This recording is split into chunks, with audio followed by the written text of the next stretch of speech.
And we're back on Fresh Waves. I'm your host, Bren Masson. We're speaking with Jolana Pettifer this morning about decorating and winter decorating. And now we're going to take the opportunity to answer some of the questions that our listeners have sent in during the show.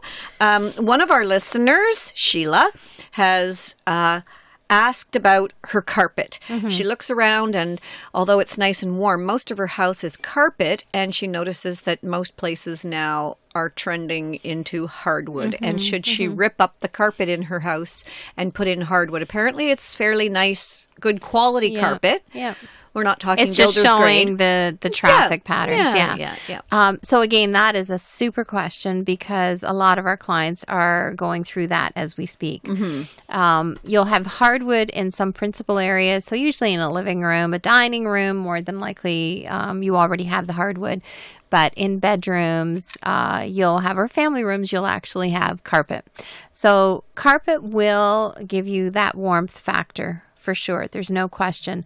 The only problem is today we're finding that there's so many allergies, especially to dust, that you cannot beat changing it over to hardwood. Like even when you speak to a real estate agent, so let's say you wanted to sell your home in the near future, every single one of them are going to tell you it is worth investing to have the carpet taken up and put in, whether it's an engineered floor or whether it's a solid hardwood floor, depending on budget. It really does make it more saleable.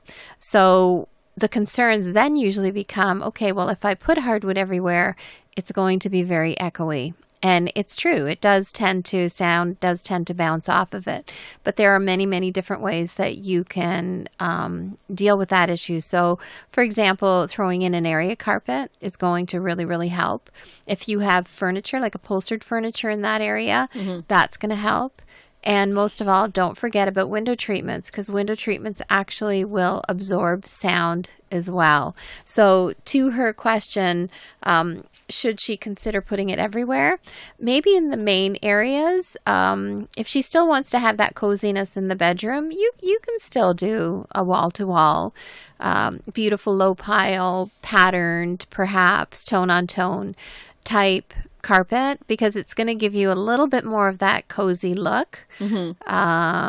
And a lot of people, when they get out of bed in the mornings, they like to step onto something. So even if it is hardwood, you're more than likely going to put some kind of an area carpet down anyway. Exactly. And you're putting something hypoallergenic, so it just needs a good vacuum. And hardwood floors, you get one of those great Swiffers, the wide ones. And it is wonderful.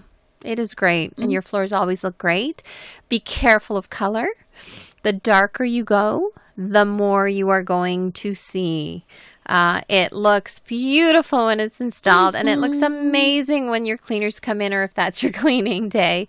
But by that afternoon, you can actually start to see, especially if you're in a sunny area or you have lots of windows, you can see everything on it. So quite often I'll say, when you're considering a color, kind of go more mid-tone. Right. Because it's going to go with any kind of wood. And you're not trying to match. If your kitchen is a dark wood, you don't want to match it to a dark floor. You actually want there to be a difference so that you appreciate both elements. Otherwise, it looks like you're living in a box. Yeah, absolutely. But at the cottage, I asked the guy from the store, because I wanted to use someone local up there.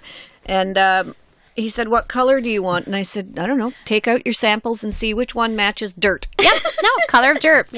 Driftwood. Why not?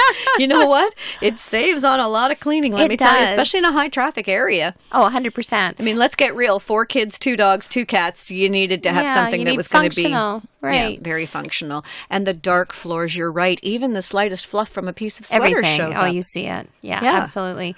And then the other thing too is, if you're doing a downstairs area, porcelain is incredible. What is porcelain flooring? I've never even heard of it. Porcelain flooring that is stamped to look like a hardwood. So I could show you some pictures where we've done the porcelain floors to look like a reclaimed elm flooring, they are absolutely to die for. And if these you are put tiles, in some, then? they're tiles. And if you put in some heating, in-floor heating, that basement that is usually quite chilly, all of a sudden is very usable, and you will use it because you've got the warmth. And it doesn't mean you keep it high. You just keep it so that it's at a comfortable level, because a lot of people will say, but that's so expensive. Well, it is if you're going to be cranking it all the time. But if you keep it to so it's just like room temperature, it's wonderful. Can't say enough about it. Vinyl Now, floors. how is it for durability, though? Porcelain to me sounds Incredible. like drop something, it's going to bust. No problem. So porcelain flooring simply means that the color goes throughout. So as opposed to the clay-baked, think of the old terracotta tiles. So as soon as you dropped something, it was white underneath. Right. So it's a surface bake. It's like a kiln. It goes into a kiln, and it does not affect the inside. Most porcelain tiles, if you chip it, it will still have the color that's on the top side. And if it's already simulating wood, if you have a little itty bitty mark or scratch or ding in it, you're not going to notice it, because what they use now they use such incredible, I don't even know what they call it. It's like a laser to simulate actual wood. It looks like wood. People will go down there and they will assume It's hardwood. it is a hardwood floor. Yeah, it's incredible. And even Is the it really vinyls expensive? today, it can be. I mean, there's inexpensive options and there's very expensive options. The more expensive options are when they give you long boards, and usually a double wide and a single wide. So when you actually put it down, it is going to create the effect of an actual hardwood floor. Neat. Some of them are very short. Those are not going to be as expensive. They're a little bit easier to lay, but they will not look as good as the Longer ones. Mm-hmm. Okay. Yeah. Now, what about the vinyl flooring? I remember when we had a flood in our basement, Yep. and the parquet flooring got completely ruined, Yep. which isn't a bad thing, No. because the 1970s parquet flooring had served its purpose many times over. So we put down a vinyl that you We did. recommended, and I've never been so happy with Yeah, the it's floor incredible. in the lower level. We have a Yeah. walkout basement, so it's not underground and it's No. not damp. But boy, is it fantastic. Yeah, and it's not warm. cold, right? No, it's Yeah. warm. And how's the cleanability? Super simple. Super simple. Yeah, Central vac, yeah. zip, zip, zip, done. Yeah. Wet mop, Yep. done. Yep. So vinyl has come a long way. Mm-hmm. Years ago, when you used to say, would you consider doing a vinyl flooring? The answer was no. I want a tile. Yeah. Today, people understand that vinyl has come such a long way. They've put so much money into their research and development of the vinyl type flooring. They've even got vinyl tiles that you grout that are vinyl, but if you walk into a room, you would swear that they're actually a porcelain tile. Really? So, they're incredible. Yeah. Wow. Yeah. Yep.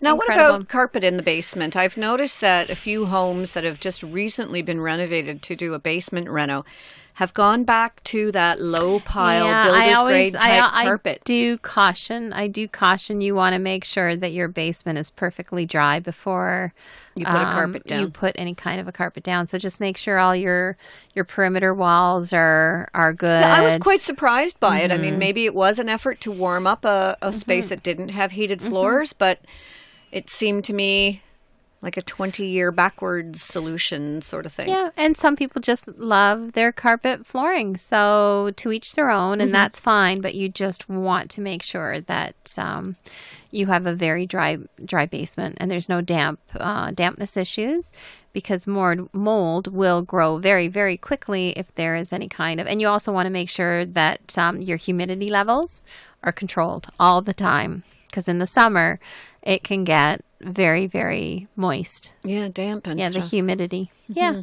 yeah. Okay, Jolana, as usual, we always have great tips from you. There's Oh. always so much to talk about. And Sheila, I'm sure, will thank you for your words of wisdom in terms of her Yeah, flooring good luck. issue. Good luck on your choices. Yeah, it's hard, I find, It is. to go against what you think would be the trend to do what's right for you. And of course, you're a big advocate of doing what's right for you. Absolutely. Today's trend is tomorrow's old news. That's all I have to say about that. Even in the colors. Be careful which colors you choose. It's always better to go into a paint store maybe and speak with them. I mean, Benjamin Moore tends to usually put that color of the year, color of the month, color of the week thing on the wall. That doesn't necessarily mean it's I mean, the if you're color for doing you. the odd focal wall and you want to have some fun, have some fun. If you want to bring colors in, like I say to you, bring in throws or accent cushions, because that is not a huge investment for you. Right. If you're going to dedicate it to a complete red sofa, which I have done before and it looks unbelievable, you better make sure you absolutely love red, because it may be great today. Are you still going to love it in 4 or 5 years? And if you're buying furniture that is quality furniture, it's going to be around for a long time. Yep. So there's a good considerations to make. And if you go to a reputable place, they usually will give you those kinds of tips. And do your homework online. We've always said that. Not necessarily online. You can go to a library and sit down. There's lots of stuff in a library to look at. Or magazines still, right? You want to sit in your chair, and why not? I mean, I have think fun. sometimes people get a little swayed by what they see online, especially in terms of paint chips and colors of furniture. Yeah. It always looks brighter online, doesn't it? Yeah. Oh, it's never the color that you think it is. No. Even on the Benjamin Moore website, I say use it as a guide. So if there's a color you might be thinking about using, great. Have a look at what it looks like in different room applications, but do not base it solely on that picture. Go in and actually see what the color looks like. Right. Take a couple of chips home, tape them up on your wall. Look at them during the day. Look at them at night, because the color will change. Yeah. And your lighting is different than everyone else's. Right. That's true. And something that you see in a small, tiny space, if you say, oh, I love that color, and you're going to put it on a space that's 10 times that size, it has a different look, doesn't it? Yeah. Yeah. So just be careful with color. Color is very tricky. Very tricky. It's good to get some professional advice from someone like Jolana. It is. So how do people get a hold of you if they'd like more information? Sure. So they can call the studio at 905-888-5225, or they can email us at jolana@balnet.ca. And I know it's pronounced Jolana, but it is spelt with a J. Well, that's that language, isn't it? They always do that in those languages. The J is a Y. That's right. And lots of people are saying to me, oh, your friend Yolanda. No. There's no D. Jolana. That'd be Jolana.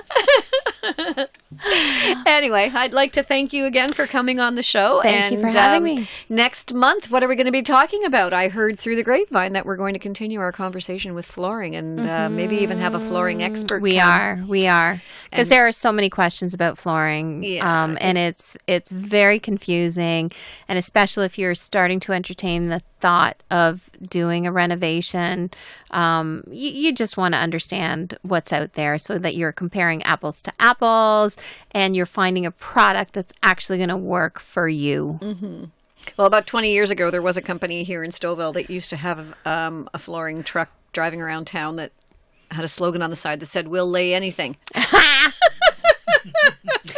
Not entirely politically correct for today. Not anymore, but boy, But that that is funny at the funny. time. But that's the thing. We will talk about the fact that you shouldn't just lay down anything. No, you really need to agreed. do some research, and you do really your need to do get your some due diligence. Absolutely. So due diligence in flooring is next month on Fresh Waves. I believe it's February 20th, somewhere in around there. Right after Valentine's Day. Yes, yeah. the show after Valentine's Day will be all about flooring, how to choose your flooring, and what flooring is best in what situations. Right, and finishes. There are countless finishes now. So we'll touch a little bit on that as well. Sounds great. Well, thanks again for joining us this morning. We've got more of Fresh Waves coming up, so after this little break, do stay tuned. We'll be right back.